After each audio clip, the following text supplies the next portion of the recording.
people spend more money. Two-thirds, 66% people spend between Central and Eastern, but AOVs are often much higher on the East Coast. So it kind of equals out. So at the data points, you may not be able to see it, but what you're actually seeing is that though revenues may look steady between each zone, more people or more purchases are happening in Central and Eastern zone. If you've ever had an inkling around, hey, something might not be there, just because someone told you, or just because we've been doing it forever, start testing it, start benchmarking it, start looking at it, and look at your data and see how your users are acting and reacting. Yo, what's up, Chase? Back to the digital screen here, huh? Yeah, it was a lot of fun. That was a lot of fun seeing you and the crew and everyone else in person. Yeah, man, it's good energy. I can't believe it's just been a couple days since we've met up for a Commerce Roundtable, and yeah, it was a great little event. I mean, first one of our East Coast. I'm equally tired as I am energized. Just walking away with some existing relationships that were built further, some new relationships, some new knowledge. But now I'm tired. I'm ready to be home. What about yourself? Yeah. Yeah, it's same thing, man. I'm tired, but of course, I had to flip around and I got to start planning for Commerce Roundtable San Diego, which is a shameless plug here on the pod, September 22nd, 23rd in San Diego, and it's going to be a good one, man. I'm excited. I've got some tricks up my sleeve. I learned a lot from the last one, and we're going to continue to make it better. Awesome. Let's do it. I'm excited. Cool. Well, we're talking timing here. We're talking about the science of send time. Let's shoot this thing in three, two, one. From the open to the click, they're the masters of the flow. Just watch your list grow and your leads turn to go. Did we retain you so far, or do we have to extend it? If you want results, you know you gotta send it. Yeah, you know you gotta send it. Yeah, you know you gotta send it. Yeah, you know you gotta send it. What is up, everybody? Welcome back to Send It, where we discuss anything and everything retention marketing, specifically in email and SMS, marketing and e-commerce. My name is Jimmy Kim, and I'm here with my co-host, Chase Diamond. Chase. We are back for episode 32, and today we're going to talk about an interesting one because I don't think anyone talks about this topic a lot, and it should be a topic that's talked about pretty often. We're talking about send times. The topic episode that I came up with, the science of send times, when and how often to hit send. We'll jump into some data, some stories, some 5-step playbook, timing playbooks. We'll jump into a little bit, but the reality is this, okay? Timing is not a myth. People think that timing is a myth. It's a nice to have. I'm going to send it at 8 a.m. every day, yada yada yada. But we've gone through a lot of data here over the time, and we'll continue to get data to continue to kind of quantify this. But the time of the day, as we're doing research, and I was out there doing research around what people have discovered in the past, and what I found was that the time of day alone explained for up to a 31% of revenue variance with an identical creative. I'm sorry, same subject line, same list, different clock, and that's 31% more. That's wild, man. I just hearing that for the first time, that's wild. I knew obviously timing was important, but I didn't realize a third of it, right, was related to timing. That's super interesting. I guess like the best way to think about this would be kind of almost like temporal tax, where you essentially kind of, for lack of a better word, like you pay it in lost revenue or you save it by sending smart, right? So with now the fact that we know how important it is, let's talk about like some stuff that we pulled, I guess, from clients and whatnot.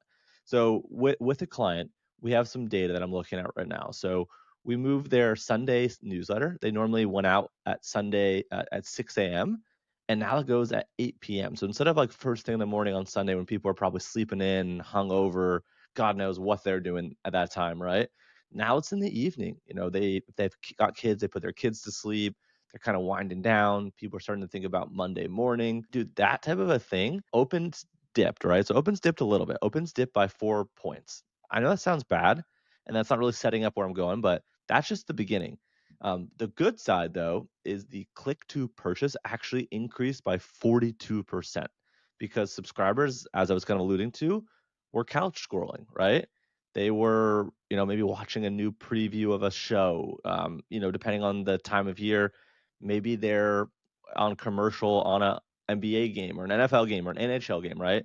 Their cards are out, their cards are handy.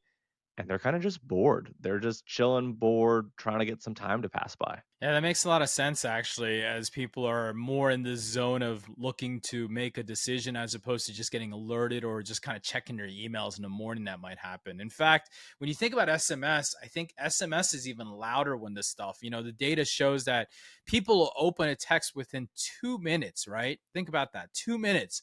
But the conversion kind of depends on like the morning versus the night. We'll talk about this a little bit more on this pod, but like what we're seeing is like if it's too early in the morning, they're commuting, or if it's too late at night, they're falling asleep. And I think timing as a difference between tapping on someone's shoulder versus like, yelling through their bedroom window at like 3 a.m. I think that's really important.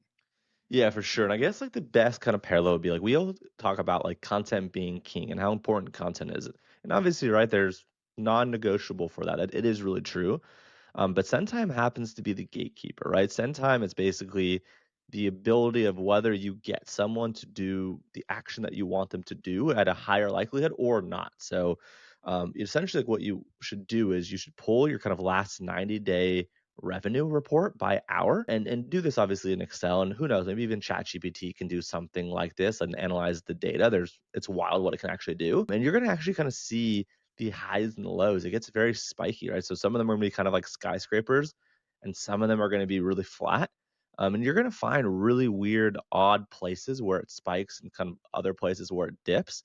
And with that, right, like analyze it and see if that happens enough over time.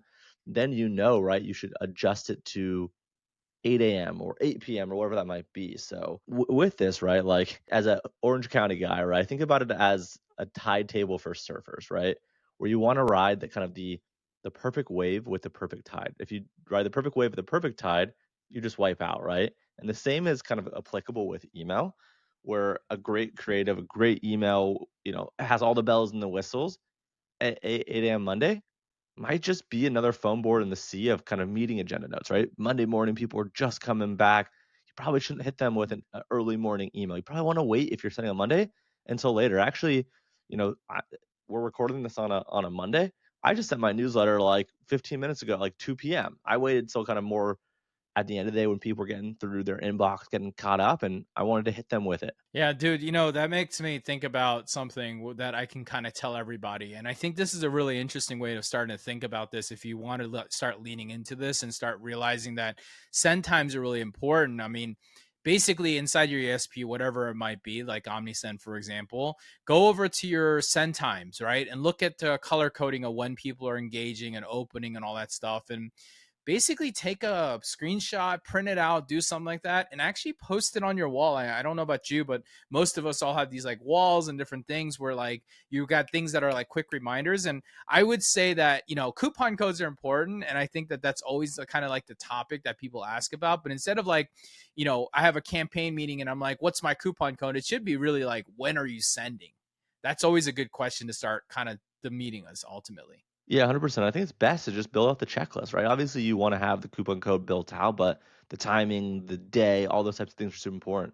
Jimmy, in the past, we've actually worked with clients where, believe it or not, some of their best performing hours was like midnight to 1 a.m., 1 a.m. to 2 a.m., like just did not make any sense. And it kind of goes to show you that like we were just sending when it was convenient for us or when we thought it was convenient for our subscribers. And the data told us otherwise. Yeah, man, the data tells the truth. And I think the big thing that you've got to understand is like all audiences act differently. At my brand myself, one of our best emails that we used to send was at like, and this was before pre all these cool fancy gadgets that you have today. But, my best timing send was the one that we sent out a Thursday at midnight or wait, 9 p.m. Pacific, 12 a.m. Eastern. And that would be something, and this is a men's clothing brand, but like that might not be like the most ideal for most people, but that was the timing that worked the best for us. And I think that was really important. So let's break this down and we'll start and we'll go from email and we'll start our campaigns and then we'll go to SMS Cool. and we'll kind of go through it. But let's start off with like a picture, right? Okay. When you think about timing, I want to picture a 3-layer pyramid, right? Days, hours, minutes, right? So you got the base layer, which is days, the middle one, which is like hours, and the top one that's minutes, right? Okay. Start broad and go think Okay. which weekdays work the best, right? Like going through your data and going, which weekdays work the best, right? And you want to kind of like look at the 6 months, flag the top two, right? And move up. which hour works the best these days, then polish it and look at the timing of which works. And you got to almost think about this very simply, like what day works best, what hours work best, and what minutes. And you'll start to kind of like zone down into your timing that comes into place and find hours that are really working well for your business. Dude, love that. Love that. And then also too, like with that, you also want to filter, I'd say, by like the purpose of, kind of what you're doing. So for example, like if you're gonna do like a flash sale, like a hardcore sale, on a text or an email, whatever you have it, you want to focus on like active hours. So morning or kind of early afternoon when people are kind of there and around. Whereas, for example, maybe like a thought piece, like a newsletter, that type of thing, that might be better on Sunday evening, like we kind of talked about before, when people are just chilling, relaxing, having a beverage, kicking their feet up on the couch, etc. And then with that too, like I would say everyone talks about segmenting their list. Also segment by content type, right? So here's a question, I get all the time, and I'm sure you do as well, is how do you find that kind of newsletter night? And what essentially to do is you should run a couple week test. Let's call it a 2 week test, where you can send kind of the same article midweek to half list, and then let's say Sunday at kind of 7 p.m. to the other half. And then you can kind of compare and look at the data of like, what is the time on page or the scroll depth, and use kind of a UTM or a GA or like a heat map type tool. There's a bunch of stuff out there, which you can kind of track this type of stuff. Hey there, it's Chase, and I really hope you're enjoying this pod. If I can have just 30 quick seconds of your time, I'd love to invite you to our thriving, growing community for retention marketers. Jimmy and I realized that there were no centralized communities for retention marketers like yourself and myself, where we're specifically focused on email and SMS. Most of the communities out there seem to be just for founders or for execs only. And this is really why we're proud to share on this pod that we have over 350 marketers like myself and yourself and Jimmy in a closed community on Slack. And we talk all day, every day about all things email and SMS. So if you're listening to this podcast, I want to invite you to come and join us. And the best news, it's literally $1 to get started for a trial. And with that, you're going to get access to the Slack community, our weekly private newsletter where we share actionable things you can do as an email marketer. And then we also have special meetups and webinars that are specifically retention focused. And with that, you're also going to have direct access to not only myself, but Jimmy as well. So hit us up, ask us what you have, and we're going to be able to deliver you the answers. And then last but not least, you're going to get some special discounts and some other really cool perks. So this is where we're hanging out. It's the best way to come hang out with us, talk with others like us and like yourself. So you've got to come join us. And again, it's called the Ecom Email Certified Community, where you can learn more at ecomemailcertified.com, or just check out the show notes for a direct link. Hope to see you there. And now we're back to the pod. No, I love that. That's such a unique test, but one that would be really beneficial. And just to kind of add to that, I think what's really important is that, ESPs take time. I think there's this like want and desire that like the moment you hit send, right, that it's going to like show up right away. But the reality is there is a buffer time. And I think it's really important to remember that there is a buffer. So when you do it, you might want to make sure that you're thinking 10 to 15 minute buffer, and make sure that even though you send a 10, it may not really hit to like 10:06 as much as people want it to hit exactly on time. But I think it's really important to kind of have like your seed inboxes and you're actually measuring inbox time that's actually happening, so you have a better clue. So if you send a 10 and it doesn't land until 10:15, for example, which I know that sounds like a long time, but reality is it doesn't matter. It should kind of give you an indication what's happening. Yeah, 100%. I think that the biggest mistake that people make essentially is, they attach kind of their CEOs or executives kind of gut timing to the actual send button, right? Where like the CEO goes, I want emails to go out at 9 a.m. And it's like, well, why? It's because, well, I like to read emails at 9 a.m. Well, it's like, well, what about our customers? What about our subscribers? Don't just do it because your CEO wants it, right? That's the wrong answer. I feel potentially called out here, Chase. I think I need to go look at our data a little bit more and look at it, because I think our newsletter goes out at like 11 a.m. And the reality is I'm not sure if that's the perfect time. I haven't actually spent enough time. And now that we have enough data on that newsletter, we should definitely check that out. Okay. Heard it here I first. want to flip.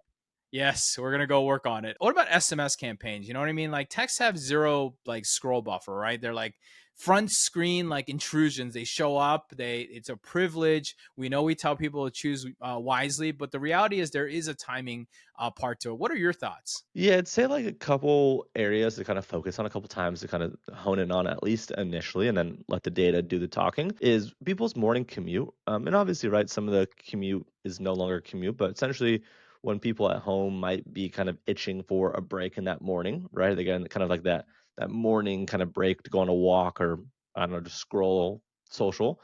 Lunch break, right? So depending on the person, it's typically what, like noon, 1 o'clock, kind of people's local time zone. And then also too, kind of the couch scroll. Like when are people going to be kind of just chilling on the couch? Are they getting off early? I mean, dude, I've been heading to the airport and going to certain places lately, and I'm shocked at like how early traffic starts. Right.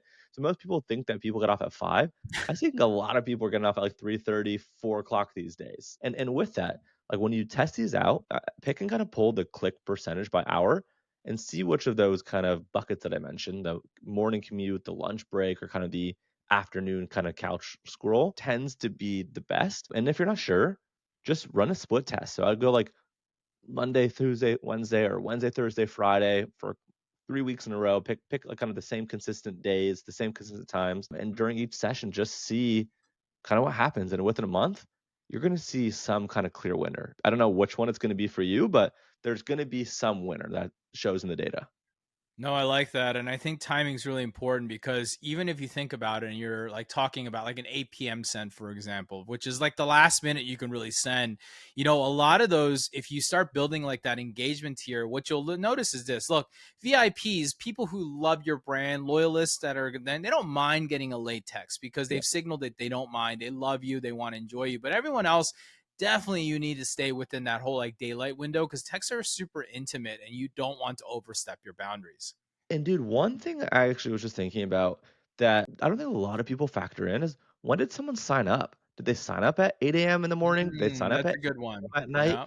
I've never actually, and I just thought about that right now as you were talking. I've never actually heard anyone do that. And sometimes, sure, right? Like you'll trigger a welcome series 24 hours after the first email was sent, and that obviously automatically will apply based off the sign up time. But like after that welcome series, there's really no, especially for campaigns, there's no regards to like when someone signed up. Typically, that's an indication of like when they're free. And obviously, right, like there's a lot of other factors that happen, but like, if you find someone opening emails because they signed up at 8 a.m. in the morning, maybe you hit them at 8 a.m. So each person has a natural kind of tendency and inclination towards when they're going to most likely open. So, anyways, what that was kind of an interesting one. And then one other kind of fun idea, I guess like a trick if you'd call it, is kind of adding kind of a frequency or time preference. So kind of like what I was saying right now, but adding some kind of frequency or time preference in your SMS opt-in, allowing people to click something or reply or however you want to set it up in your tech Mm. stack.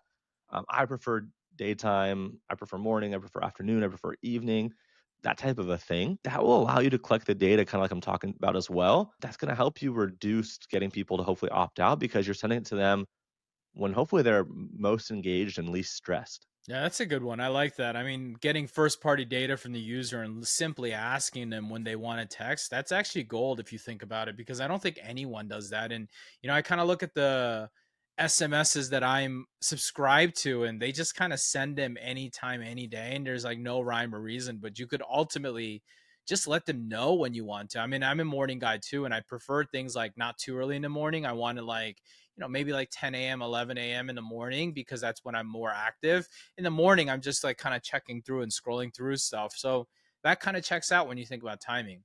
All right.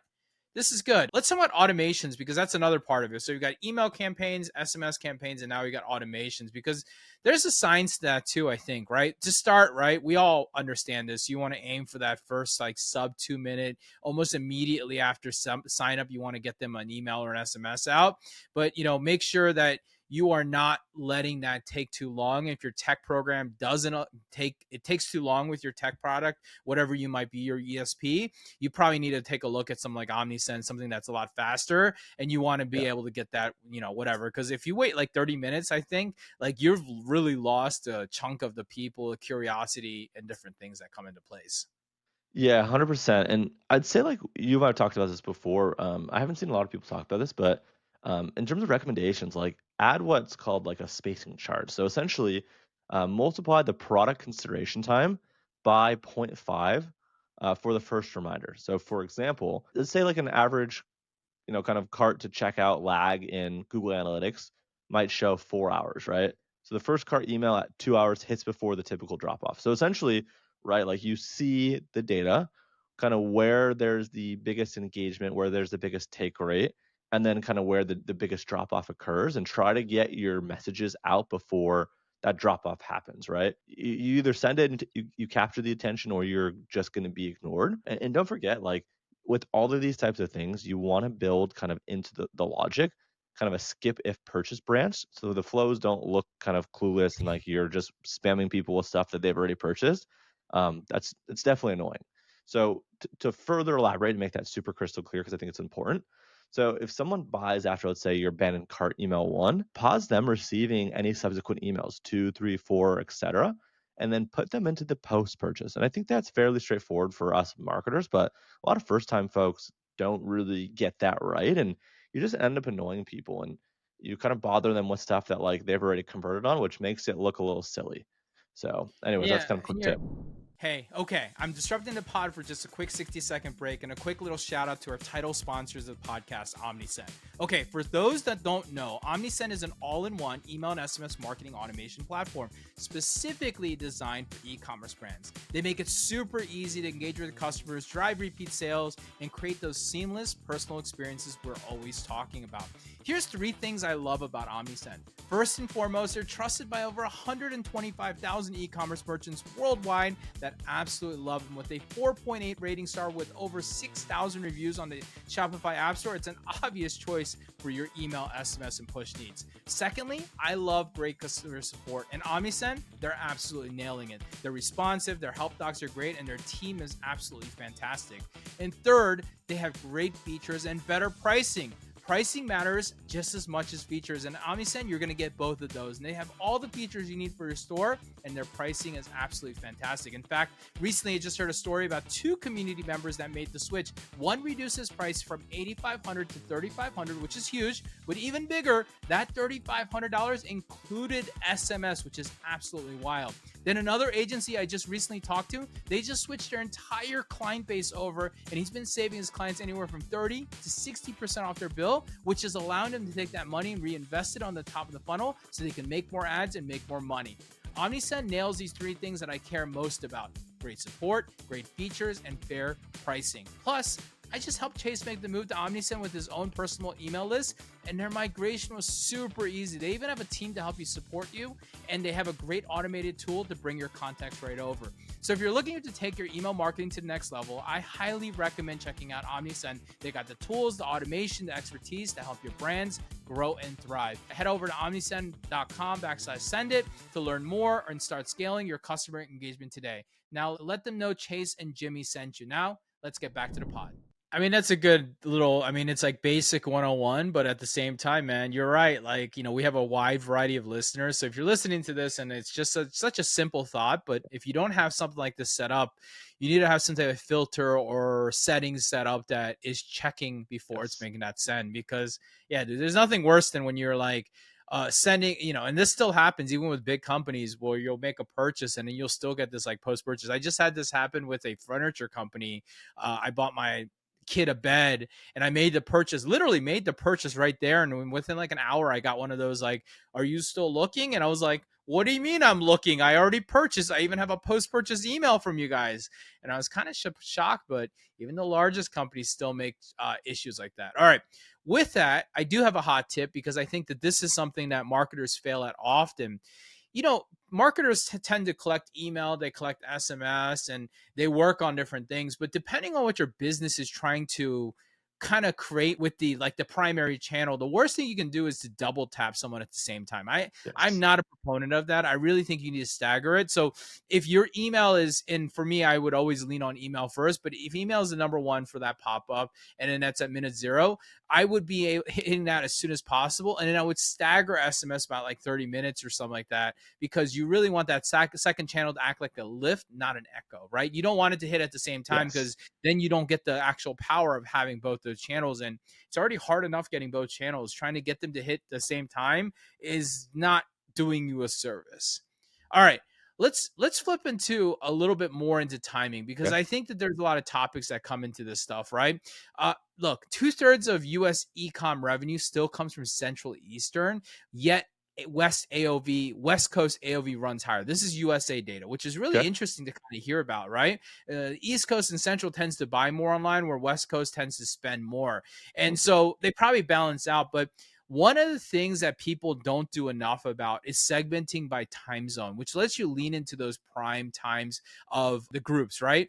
If you're thinking about that morning commute, like we talked about, or that afternoon, that evening send, 9 p.m. Eastern is only 6 p.m., which means that they're driving home while these people are at home late night, right? So, like, you really want to start thinking about, how do I segment those people by time zone? What else can you think about that's really interesting when you're thinking about timing? Yeah, it's cool. I didn't know about the Central Eastern thing and then the West Coast thing. That's really interesting being on the Yeah, West it's Coast. really cool data that I've just been pulling and researching before this pod, and I thought that was a really good one. And I'll find the source of that data, and I'll Hmm. post it on the pod notes. But Cool. that was a really good one. That people spend more money. 2/3, 66% people spend between Central and Eastern, but AOVs are often much higher on the East Coast. So it kind of equals out. So at the data points, you may not be able to see it, but what you're actually seeing is that though revenues may look steady between each zone, more people or more purchases are happening in Central and Eastern zone, which is really interesting. Yeah, that is interesting. I'd be curious. That'd be a good post for you to do in terms of like the data and what's the size of the West Coast for Central and Eastern, right? Like obviously on the That's a West good Coast, one. Yeah. California probably is a big driver of AOV. And then on Eastern, right, you probably have a bunch of people in New York and kind of big cities and I guess central potentially big cities that are spending. That's really interesting. That'd be a good one. Yeah. Like I guess like one to add would be kind of like overlaying like the last 3 to 6 months of data of kind of revenue against like the first, the 15th, and the last Friday, and maybe seeing if there's any spikes in that or if there's any drops in that, and if there are, maybe scheduling higher ticket promos around where people are buying, and if flat, leave it right. And essentially, right, like what we're saying is like around days that people get paid, around certain types of things that are happening, kind of things reset for people. Maybe they're paying off their credit cards on certain days, and they have more. Maybe they haven't paid off their credit card, right? There's a bunch of reasons and kind of things around the beginning, the middle, and the end of the month, and there might be interesting trends that people might see that they might not even realize. Yeah, no, that's really interesting. While you were talking, I plugged this into ChatGPT, and it's actually from Shopify, this data Oh, that comes interesting. up. So pretty interesting that you're seeing bigger orders on the West Coast versus, revenue on the East and the Central kind of accumulating for a lot of it, which kind of makes sense anyways. If you take two zones, which kind of leaves Mountain Time out, which is kind of interesting, but it's a small sliver, I suppose. But 18% more AOV. That's what you get on the Pacific side. Hmm. So West Coasters like yourself, Chase, are spending more money online, but they're not ordering as much, which is kind of interesting. Yeah, it is really Huh. interesting. All right. Um, What about timing that matters when you're thinking about events, right? When we're thinking about like pre launches for like sales that you're doing or Black Friday, I think there's things like pre-launch awareness, live countdowns, final warnings, but mapping the frequency before the madness is something so important. I can't say enough about this. I think people don't map this out. They're just kind of like flying by the seat of their pants of how they should be thinking about it. But they should really be testing, but also looking at a lot of those things. Because look, inbox volume drops at night. That's apparent. Even on Black Friday, you should always be testing late night calls. Your list may just answer because no one else is talking to them. I think that's something that people don't realize, is that some things like, okay, my sale ends at midnight, for example. I'd be sending an 11 p.m. email and just trying it out and seeing if there's people around or awake. yeah. Those might be your buyers that you don't even know existed, because people are afraid to tap people. Too often I see brands, they send like 24 hours left, but they send that at like 7, 8 a.m. in the morning, and then they don't follow up, or they might follow up at like 3 or 4 p.m., but they're not trying that really late night text. So something that I think about when you're thinking about timing even matters more. Yeah, one other tip for kind of that period specifically would be kind of creating a shared calendar across your different teams, like your Hmm. paid social, paid search, kind of retention type teams, and kind of putting exact timestamps on email, SMS, paid search, paid social, whatever you're doing, so that way they're more kind of cohesive and collaborative versus like competing and kind of cannibalizing one another. Because again, like you want to have a lot of noise and you want to stagger it. So your email has the max impact, your SMS has a max impact, your ads, etc., are helping bring people back and kind of driving, awareness, acquisition, retention. So just really kind of staggering and timing those up versus kind of allowing them to cannibalize each other isn't something I see a lot of people doing. Yeah, no, I like that. Okay. So now I think we've given a lot of good suggestions on thoughts. And I think people are probably thinking about the thing about testing, right? Like, how do I test this, right?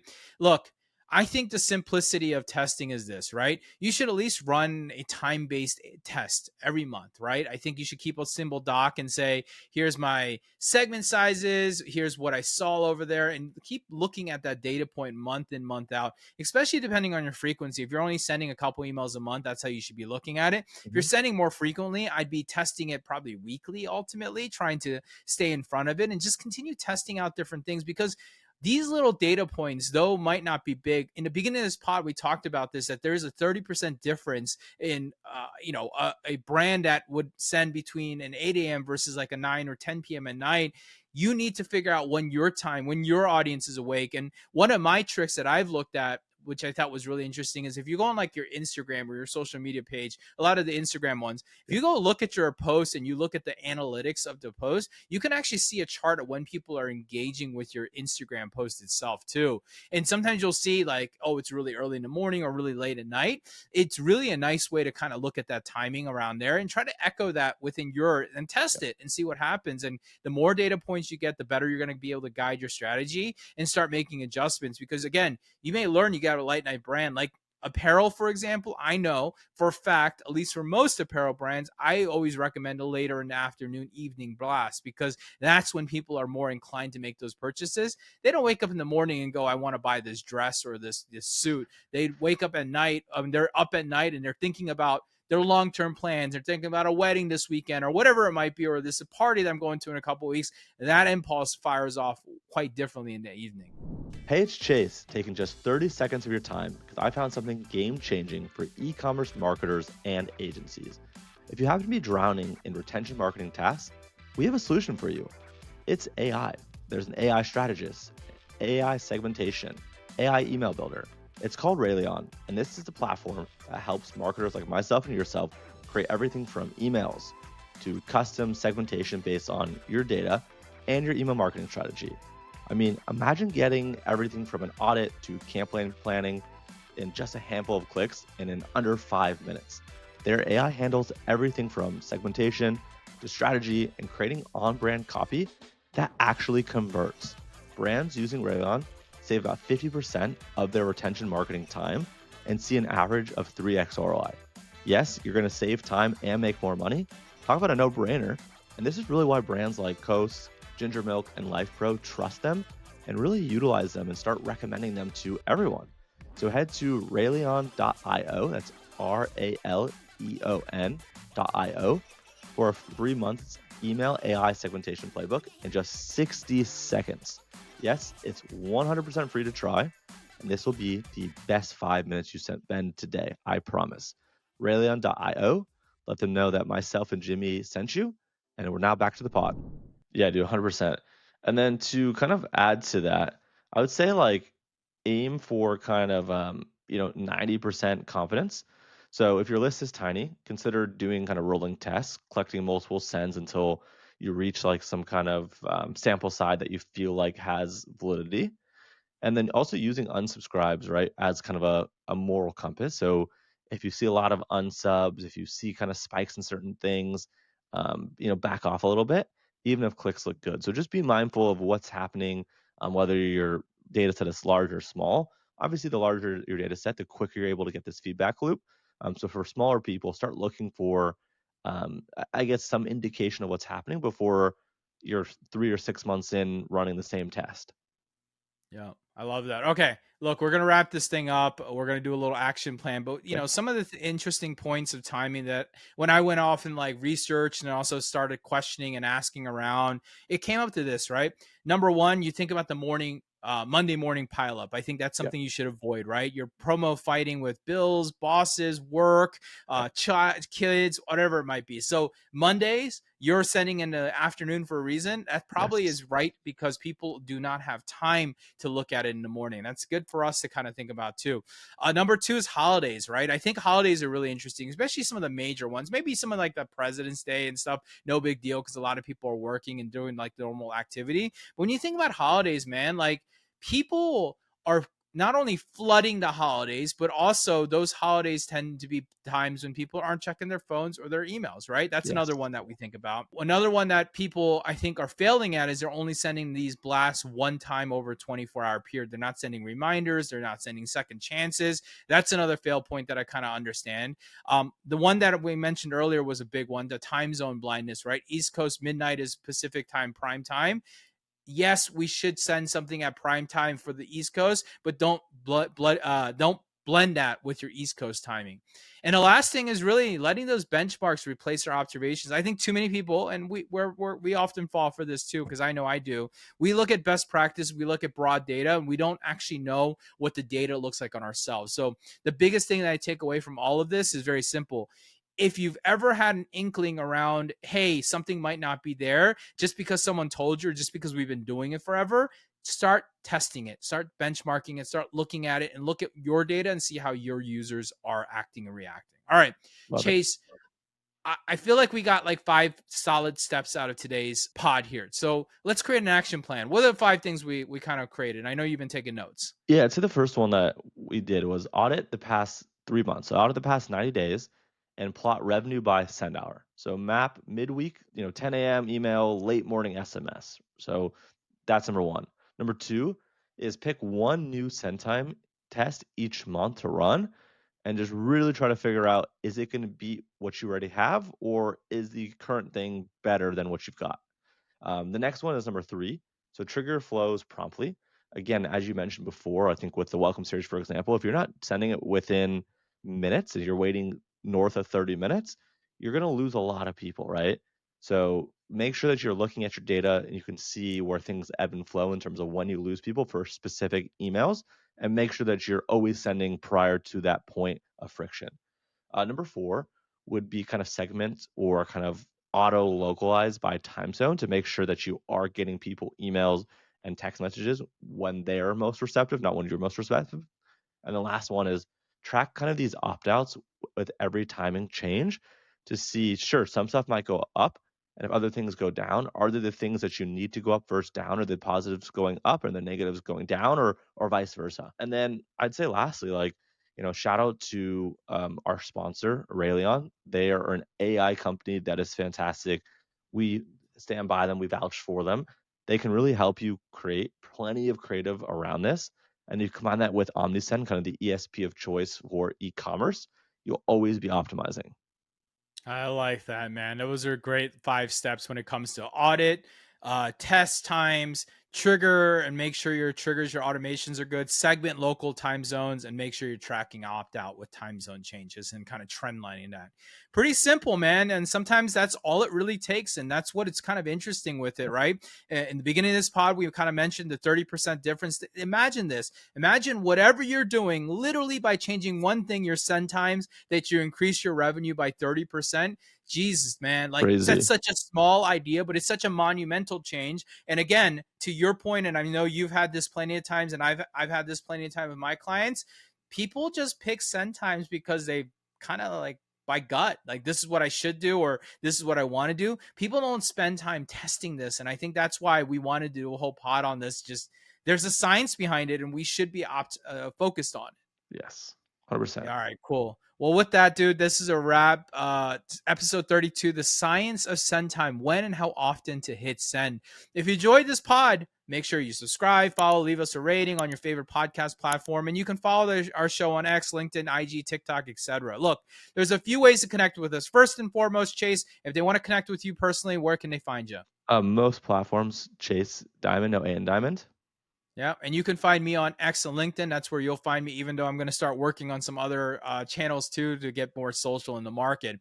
Otherwise, there's 2 other things that I want to make sure that I mention. And I know you've heard different ads along the way, but I want to make sure I continue to mention it because you've made it this far. And that means you'll probably listen to the rest of what I'm going to say. One, if you enjoy all things email, SMS, retention marketing, join our newsletter, ecomemailmarketer.com. We literally drop a newsletter every day about retention marketing, and we've got a ton of people on there, and we're just dropping breakdowns and tips and AI things and all sorts of fun things. We'd love to see you there. Secondly, we've got a course and community. It's a certification program and a course. We've got two things. We threw links down below. We've got discounts. We've got trial offers. Come check us out if you want to hang out with us, you want to learn more. If you came in and some of this stuff was brand new to you and resonated with you really loudly because no one's really told you any of this stuff, well, that's what we're here for. We want to give you tons of our experience. We want to teach you. We want to talk to you. Join our community, join the certification program, and check us out. And of course, subscribe to the newsletter. With that being said, guys, this is a wrap. Let's come back next week. We're gonna jump into something a little bit different next week because again, I want to listen to the community and I want to hear what they want to do. And one of the things that people asked, and we actually did a really great topic around this, and we talked about this a little bit, but let's talk about scaling your email or SMS team. I'm talking about things inside of an agency or an internal brand, whatever it might be. What roles, what tools, what workflows, what are the things that we should be thinking about for growth? We'll come back next week and talk about that. Awesome. Cool, man. Well, with that being said, we'll see you next week. Thanks for listening to Pod. See you then. From the open to the click, they're the masters of the flow. Just watch your list grow and your leads turn to go. Did we retain you so far, or do we have to extend it? If you want results, you know you gotta send it. Yeah, you know you gotta send it. Yeah, you know you gotta send it. Yeah, you know you gotta send it.